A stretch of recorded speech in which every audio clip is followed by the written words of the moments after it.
All right, well, welcome back to Exhaust Sports Auto. My name is Kevin, and today we have quite the special little review today. It is the 2020 Hyundai Sonata Hybrid. It is the limited hybrid, actually, so it is actually the fully loaded spec, so it's about $35,000, and we are about to see in this review that this vehicle is actually worth every bit of that. So I've been driving this little hybrid Sonata around for a few days now, and I have been wanting to do a Sonata review for some time now, ever since I saw the thing, right? The looks of this thing alone, it's quite something. Now, not gonna lie, when I saw pictures of it, especially of the base model, dude, this thing, it kind of had like this Malibu kind of rental car look to it. But after seeing this thing in person, I've kind of begun to appreciate it a lot more, to be honest with you.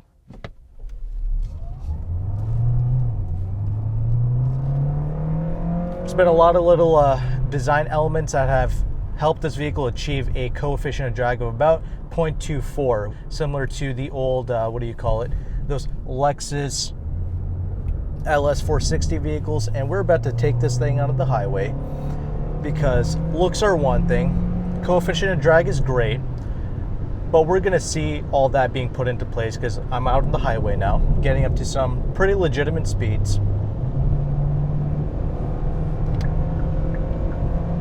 Keep in mind, this is not the fastest thing in the world. You know, I've been driving this around in city primarily, and I really appreciate the way the hybrid power comes on in this thing because it gives you that initial thrust for excellent city driving characteristics, honestly. It almost has like a turbocharged feel to it. And that makes sense because the hybrid power gives you all the torque up front. But, you know, once you start wringing this thing out, that's when you start to realize the deficiency in horsepower, if you will. This thing makes about 192 horsepower, and the torque figure is not really stated with these hybrid vehicles, but I'm sure it's well over 200 pound-feet of torque. So this is technically the most powerful Sonata you can get, but it's by no means probably the fastest Sonata. I'm sure the 1.6 turbo is actually the fastest that you can get. However, it's irrelevant, really, because this is such a relaxed and serene experience. Out on the highway, doing well over 70 miles an hour, even faster than that now. It is so stable out at these speeds. I mean, I have so much confidence piloting this. I mean, literally just no drama with this whatsoever. And the wind noise, it's really quite quiet in here, actually. There's a bit of wind noise, of course, at speeds like this, but once you have it out on city driving, like 45 mile per hour driving, it is just so quiet, it is so serene, and it is so comfortable. And that's what makes these Hyundai vehicles so great. And I said this about the Santa Fe as well, because the Santa Fe, it wasn't the best handling vehicle in the world. However, what it did was the most important thing that a regular car needs to do, and that is to be comfortable and to be quiet. Now, Hyundai always does this. They always put a lot of emphasis on, you know, double pane glass. You know, this thing has like, you know, 2 layers of like double junction glass or whatever, with like a bit of soundproofing layer put in between the glass layers. It's just tremendous, and that's what I want to see with vehicles like this. And I've actually recently did a review on the Kona, the Elantra, the Santa Fe, all 2020 model years, and I said the same thing, you know, like with the Kona. I said in that review that these new Hyundai cars are pretty much replacing what Toyota used to do, essentially, making a quiet and comfortable car, because Hyundai now does a better job of that than Toyota does, and that's really impressive to me. Now, enough of that.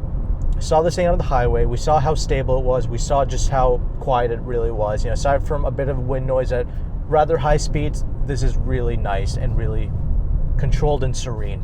It makes you question why you would actually want to go and get an entry-level luxury car, because honestly, aside from the badge, everything you need is here.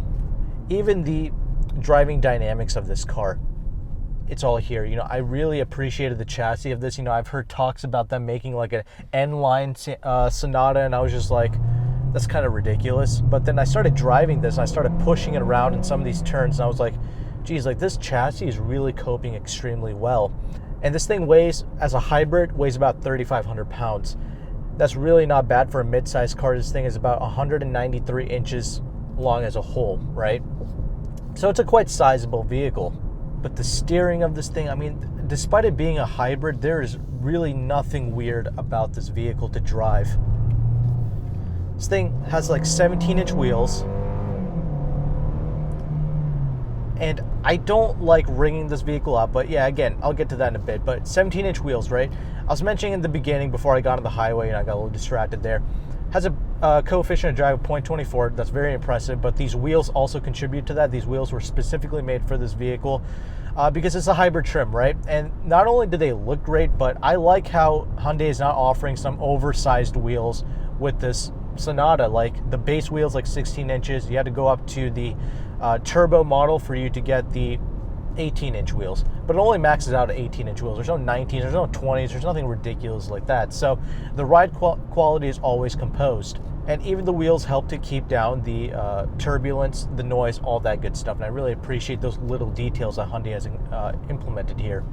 Now, I've been unfortunate enough to, read some of the reviews on this vehicle. I usually don't do that, but I was trying to find out some more specs about this car. I unfortunately had to read some of these monkeys reviews, and funny enough, what I heard them say was it had a jittery ride quality and the handling was not very good. Two of the things that I really appreciate with this Sonata, and it only has 215 wide tires as well. You had to go to the 18-inch wheels on the limited trim to get 235 wide tires, and even with these 215 skinny tires, it's actually handling really well. It has like these kind of Michelin touring tires. That's kind of what's fitted with this vehicle, and it's more than enough with this. But I don't find this ride to be jittery at all. I find this to be very composed, even when riding in the rear, because it has strut-based suspension up front, average, but it has the multi-link in the rear, very much in line with the competitor vehicles in this class. Now, they do have a point, these jerk-off reviewers. I drove the Honda Accord, right? And I've gone on record to say that the Honda Accord is actually one of my most favorite midsize vehicles. In fact, it probably is actually the best midsize car. Why is that? Because it does handling and ride quality both tremendously well. However, these Hyundai vehicles do something impressive that none of the other vehicles do, and that is reduce my blood pressure. So I talked a lot about the power, how it gives you a nice amount of thrust, off the line, which is great for city driving. And I really do appreciate that genuinely. However, I never have a need to push this car. That is the most important thing with this thing. None of the other midsize cars, how I felt this level of tranquility, where I don't even need a luxury car at this point, like a luxury marquee vehicle, luxury branded car. It's just irrelevant at this point, because the only thing that's really offering me realistically is just the badge. This car doesn't have the badge, it's quite a peasantry badge, but that's fine because I never want to be foot to the floor with this vehicle. It actually makes me want to drive in line with the other pedestrians out on the road, right? The other idiots who drive like 10 below the speed limit. I have no need to really be bothered by them, and I really only want to keep pace with those people. That's what this Hyundai has done. This has been one of my most favorite press cars I have had in quite some time, actually. I have really thoroughly enjoyed driving this car around. I've also enjoyed the number plate that they gave me with this car. It just says 4 on it, so I look like some type of political official, some type of Freemason driving around in this thing, even though I'm not. It looks like I am, if these idiots are willing to read my number plate, that is. But anyway, it's beside the point. Driving wise, I really like it. There's nothing strange about it, despite being a hybrid. The brakes are great. The way the engine kind of cuts off and turns back on, you don't even hear it. And unlike the Toyotas where the 4 cylinders are just loud as hell, it's not loud at all. It's already a quiet 4 cylinder. So that combined with this hybrid setup, it's just truly great. It's very serene. And again, nothing wrong with the steering. However, I do like to drive around the eco mode and the smart mode, actually. Those are two of my most favorite modes I like to be driving around in. Sport mode is actually a little bit too synthetic. I don't like how it kind of overweights the steering wheel for no reason. But regardless of that, the turn-in is sharp. The body control is excellent. No, it doesn't quite handle as well as the Honda Accord, but I don't need it to because it copes, for the most part, really well. Now, I do have some complaints with this vehicle. It is not perfect by any means, actually. Where it is objectively not the best, it's the best for me because of what it's doing for me, tranquility-wise. But, objectively, this 6-speed automatic, which is what this vehicle uses, it's kind of perplexing to me because they are Hyundai Kia. They are the proprietors of some of the of pretty much the greatest CVT ever. They call it the IVT, but it's actually a train-driven CVT system, and it is so smooth. It is just such a joy to drive around in that. It's actually superior to most automatics. They actually went with this active shift control thing with their 6-speed, and they tout some great things. Their active shift control, it's basically just an ECU, electronic module, which just controls the synchronization between the engine and the transmission, and it improves in 30% faster shift times. And also, what I really like them saying is that it improves the durability of the transmission, because it's actually reducing the shift shock, like the friction between the shifts. It's actually reducing that with this technology. So it actually improves the overall reliability of the transmission. Great, I love to hear those things. However, the 6-speed automatic doesn't quite shift as well as a traditional CVT would, and what a typical hybrid would use. You can bust a really tight U-turn in this thing, which is great. Driving wise, everything's easy with it. I'm saying very easy sight lines and all that good stuff. Blind spots are easily controlled. Side view mirror is kind of strange in this thing. They shaped it like a Porsche mirror. I just prefer like a rectangle mirror, but whatever.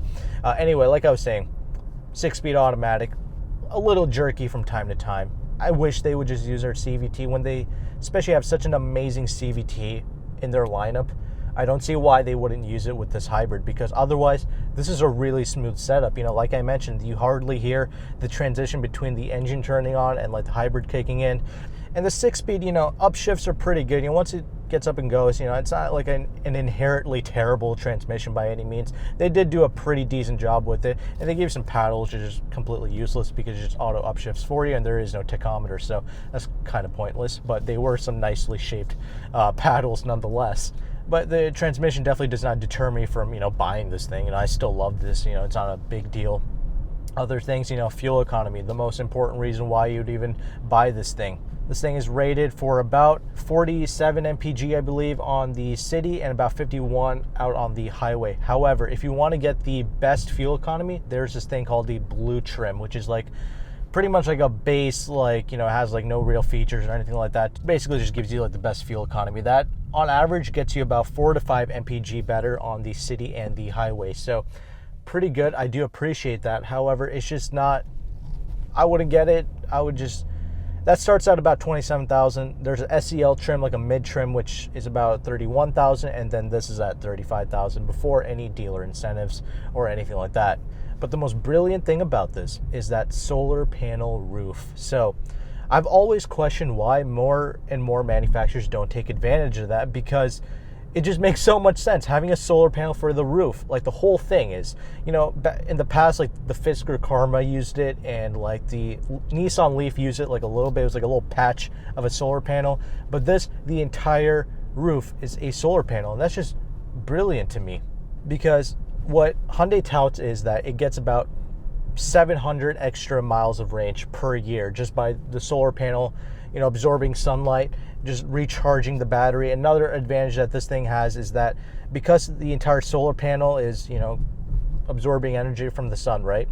It kind of eliminates that effect where you have the vehicle turned off, like the engine turned off, but you're still listening to music, or you have like the air conditioning on, where that saps away from the battery's power, and it might eventually even kill the battery altogether, right? This vehicle doesn't have that issue because the solar panel is continuing to power the battery of this vehicle. So you can use things like the music, you can listen to music, you can have the air conditioning turned on, and it won't really kill the entire battery life of this vehicle. So that's another great smart thing. Now, some disadvantage to that solar panel, let's be honest, if something happens to it, if it gets damaged, that is going to be very costly to replace, and that's fine. Insurance can pay for it, whatever. Okay, cool, like hail damage or something like that, fine. The main problem is similar to like those BMW M3s, which use like a carbon fiber roof.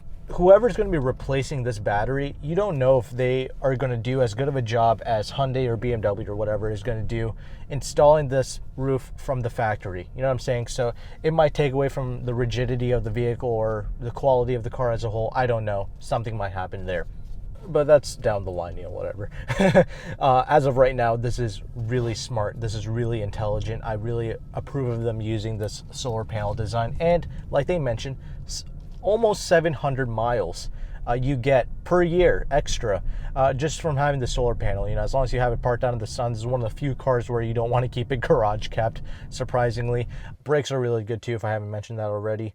But anyway, now that we are parked, I really approve of that. And also 700 miles per year, that's like a whole month's worth of driving for free, essentially. So again, very smart there. Vehicle as a whole, it gets about over 600 miles on a tank with regular fuel, of course. So that's nothing inherently impressive. The Camry hybrids and the Accord hybrids also get about 600-700 miles on a tank as well. So all these hybrids do that, but I'm just saying that's really impressive. And this being one of the cheaper options, of course, and you can get it really cheap if you wanted to, like $27,000 with the blue trim, and get even better fuel economy. This makes a lot of sense as like a daily driver. I know a lot of you monsters out there, you're putting like 40,000-50,000 miles on your car like every single year. You could get the blue trim for 27 grand before dealer incentives and get damn near 700 miles on a tank. These cars are really, really efficient, so that's awesome. And again, like I mentioned, I love driving this. This has a great tranquility to it that I really appreciate. So I've driven a 2017 Camry. I haven't driven the brand new Camry. I've been asking for one for like 2 years, but I did drive the 2017 Camry, and it was very comfortable. It was reasonably quiet. I also used a CVT, so the overall transmission drivetrain was really smooth, but this is by far the most quietest vehicle in the class. I mean, Hyundais typically are. I said this about the Santa Fe. That was probably quieter than the 2020 Lexus RX press car I had. So that's how far these Hyundai vehicles have come, because they care and because they listen. Okay, enough of the driving. Let's talk about this interior now. So as a whole, of course, this is a brand new redesigned vehicle for 2020, right? Everything is sleek. If you don't like the exterior, you can't deny it, that exterior gets a lot of attention. I'm sorry, I didn't mention this before, but I like the looks of this limited trim, and this thing out on the road gets a ton of attention. People are looking at this constantly, so the exterior design is working from that perspective. Now in the interior, that also continues nice, modern, sleek design. However, there's a lot of hard touch plastics being used with this thing. This big brick of piano gloss black plastic being used in a high traffic area, like this shift control, like the drive mode selection. There's a lot of dust, debris, dandruff, of course, and the start excuse for cleaning it only made it worse. It's all scratched up now, and that's kind of the main detriment I have with this interior. But again, the design aesthetic is great. I like this steering wheel. I like the shape of it. I like the look. I like this little aluminum trim thing that they have going on. There are no wood trim pieces with this vehicle, only aluminum bits. And it's modern. It's sleek. I really like it. All the volume controls, the track selection, the little cruise control stuff, all that stuff is right here on the steering wheel. Great. The steering wheel size is also tremendous. I really appreciate that as well. These seats. So some people were saying that they're not very plush. Well, they're not, but they are still comfortable. I said this about the Santa Fe as well. Doing an hour plus drive in them is not completely out of the question. They might not seem plush at first, but once you're in them, they are very comfortable. Another thing I have to keep in mind, getting in and out of this car is surprisingly low. It is not like the most high up vehicle, like the Accords and the Camrys and stuff like that. This is surprisingly, if you are a little bit older, just take a look at it. You know what I'm saying?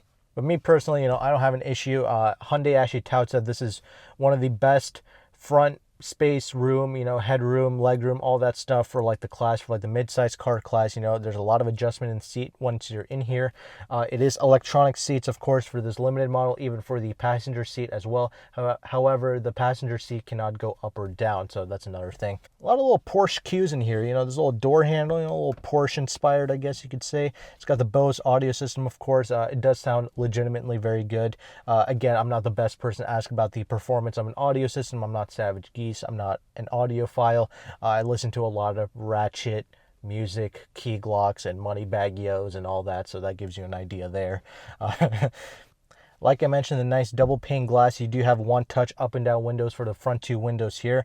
However, in the rear two windows, they didn't do the one touch up and down, which is kind of annoying because they did it on the Santa Fe. I wish they kind of did it here, but whatever, it is what it is. A nice door pocket space as well. You can easily fit a water bottle in there. That's not an issue. Again, hard touch plastic, of course, being used down there. Again, seating position is great. You have a great visibility out the front, at the rear, all that good stuff. Driving this is very easy and very simple. Now let's talk about the main changes here. Infotainment and the gauge cluster. I'll start with the gauge cluster here. I'm not going to lie, the whole infotainment gauge cluster, that is another little dislike I have with this vehicle, because this is not quite as intuitive to use as the previous Hyundai Kia infotainment screens and gauge cluster. They did do a great job with the design. You know, the black levels on this, it kind of looks OLED almost. It's very black, very crisp. The quality of the screens are excellent. I have no complaints there. However, using it, it's a little bit more cumbersome. The legibility is great. You can easily read this no matter what. But, you know, going through the gauge cluster menu, you know, it's kind of split up a little bit. You know, they used to just have a nice little helper screen in the middle. Now they have this extra thing within the tachometer thing over here. And it's just it shows you a lot of great information, but you need to kind of, there's a bit of a learning curve with this, that's all. You have this little energy flow meter here, which kind of shows you how much power the sunroof has and how much it's transmitting to the battery pack of the vehicle. So that's pretty cool, I guess. And the infotainment, it's kind of like this widescreen look. It's not like the traditional 8.4-inch screen that you typically get. However, it's a similar kind of, you know, way you use it, but again, it's a little bit different here. You know, they have like this little split screen thing going on, and there's just a little bit of lag too when you go in between the little setup screens and all that good stuff. But again, it's just not as intuitive as it used to be. You know, I used to just be able to get in and be able to use it all very easily, but this, not so much. But again, if you bought it, you can get used to it. It is what it is. Climate control is still completely separated from the screen. Another great thing to see. However, there is some glare onto the kind of fan speed screen and all that good stuff. In harsh sunlight, it's really hard to see. Usually Hyundai, I've never had any of these issues with any of the other Hyundai products. This is the first one. They went too bougie with it. They went too like technologically advanced and didn't think over some of these little things. But I know Hyundai is the type to, you know, listen to these complaints and really fix them and tweak them. So that's good. But again, these are subtle little things I've noticed that can impact, you know, kind of the way you use this vehicle on a day-to-day basis. And the climate control stuff, it's all a little bit different from what they used to do, but it is still completely separated from the screen. Still very easy to use for the most part. You get the heated and cooled seats, of course. You got the heated steering wheel, all that good stuff. It's all right here. You just need to kind of get used to it because it's a little bit different. But again, not a big deal. You have nice little phone storage space. And of course, it is wireless charging. It is still quite slow, but it is what it is. Nice amount of space, though. And you do get the Apple CarPlay, Android Auto, of course. This gear selection thing, it's pretty much taken straight out of the Acura RLX, surprisingly. And it's pretty good. I do like it. I like this better than any other electronic system out there for gear selection. Just use the buttons. But again, that big black piano gloss black plastic brick is attracting a lot of dust, a lot of scratch marks. You do have some nice cup holders, decent amount of space inside of the armrest here, which is nice, and the all the little buttons and everything have a nice quality feel to it. You know, that's good. The little dry mode selection toggle switch thing is nice. Nice little camera system. The backup camera in this is excellent. Shows you a bird's eye view and all that good stuff. Safety sense tech, all standard, of course. This one even has like a little highway assist thing. They all work pretty well, pretty intuitive. It's one of the best safety systems out there. So you get pretty much all that stuff standard. Good amount of space in the glove box as well. There is no sunroof, of course, with this model because it's a hybrid. It's got a solar panel, right? Now, we talked about a lot of things up here in the front. Let's talk about the rear. So this is not really the largest mid-size car out there. That title definitely goes to the Honda Accord, but regardless, I definitely do sit behind myself. I'm about 5'11". Even though this thing has like that comfort access thing with the seat kind of going back a little bit once I get out, I can still sit behind myself. It's not too bad. And the headroom is absolutely tremendous with this car. So tall individuals, headroom is definitely not an issue, but legroom can be a little bit limited back there. So something to look into. Another thing I noticed, the seats are really light with this thing. When you put the seats down, you know what I'm saying? Like to lay it down flat to put larger things in the trunk, the seat is really lightweight. And all those little things, they contribute to the overall low curb weight of this. Even though it's a hybrid with the battery packs, it only weighs 3,500 pounds. The other models weigh like 31 to 3,300 pounds, something like that. Again, really light for this size of vehicle, and the seats are surprisingly light. It's just something that nobody really mentions. So you get these little peasant blockers as well, mainly for a baby or something like that. You put those things up, and it kind of blocks out the sunlight a little bit, but they are manual, and you don't get a sunshade for the rear windshield. That just, it is what it is, but you don't really need that. But yeah, decent amount of space back there. The trunk space is also really good in this thing, despite being a hybrid. It's got a very sizable trunk, no issues there, and it does have a spare tire underneath. So talked about a lot of things. That was a lot of talking, but this is a very important car. This is a car that means a lot to me, and hopefully means a lot to you if you're shopping for a mid-sized car, because I get it, SUVs are the trend, but they're doing radical things with the mid-sized car segment. They're doing crazy things with this. Granted, a lot of the design cues on this is to lower the coefficient of drag to make it more efficient. These new four-door mid-sized cars, they look like four-door Lambos, basically. They look very exotic. They catch a lot of attention out on the road, surprisingly. These are some very cool-looking vehicles now. Most importantly, though, these Hyundai Kia products, they come in at a great price point, very affordable. And me personally, I think I would stem for this hybrid model because it makes a lot of sense. It's super efficient. They're doing smart things with the solar panel roof, and it's just an affordable price point. You can get it as low as $27,000. Granted, it won't have a lot of features, but you can even get the regular 2.5-liter four-cylinder at like $23,000. What you're getting at that price is the 16-inch wheel, so it's going to be the best riding Sonata. And it's just, in general, these Hyundai cars are the most quietest and most comfortable vehicles in the class, and one of the most affordable ones too. So that's why they stand out to me. That's why, honestly, this is on my short list, and honestly probably what I would get too. I love the Honda Accord, but that's going to be a little bit more pricey, but that is another option to look into. But hopefully with this review, I address a lot of practical things that are useful to you. Hopefully you found value with this. Again, if you are an owner of this car, please leave your thoughts down in the comment section below. I'd love to hear it. If you're in the market, if you test driven this car, please let me know. The comment section is supposed to be like a little forum page, basically. It's supposed to help you out. So I definitely want everyone's inputs, and yeah, hopefully you found value. Thank you again for watching. Take care. Goodbye.